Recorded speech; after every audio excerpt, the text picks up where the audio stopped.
the APEC that here in Gyeongju.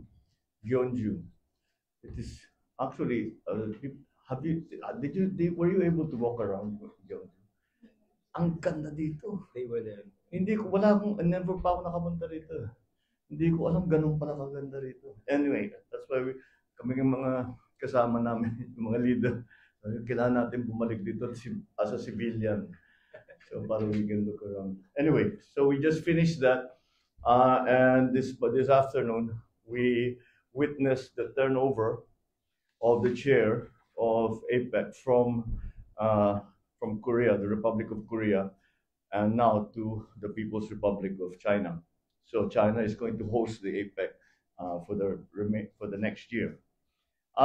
It was actually a very productive meeting, and because the subjects that were taken up are some of the most important and difficult subjects that the Asia Pacific countries are facing. Of course, trade led the subject matters, but of course, many other things came in about the cooperation between countries for AI. What are the directions that you should take? What are in terms of climate control, climate change? What can we do? How do we finally figure out the loss and damage type issues for that and but mostly really it was an economic discussion on what are the things that we can do, because if you heard the leaders meetings, almost all of us opened with, we are facing very precarious times. The analysis is pretty universal. So those were the strategies that were being proposed, which was very interesting because we have Mexico and Chile all the way from Latin America.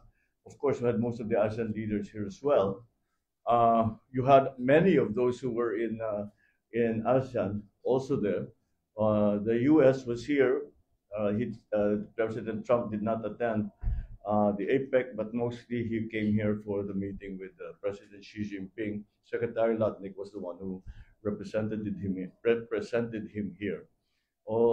Almost all the ASEAN nations, and it was very interesting to hear from the different perspectives, and that's really the use of of these kinds of summits. And as usual, I took advantage of the free time between meetings to have as many conversations with as many of them as many of the leaders and even some of the ministers about any subject. It's always very interesting to see the other points of view and how people's perspectives are on the world condition and all that. So that I think has been it. Put it this way: I'm going home. All of us are going back to Manila with a lot of ideas to think about and some work to do to develop those ideas. And I think that will be a good that is a good reason for having these summits. So I'm very happy, despite the fact that it was a very tight schedule because we just came back. We just came back from ASEAN, from KL, and we went almost directly here. But nonetheless, it's worth the fatigue and the sleep starvation that's not important anymore. Thank you, Mr. President. The first question will be from Anna from GMA.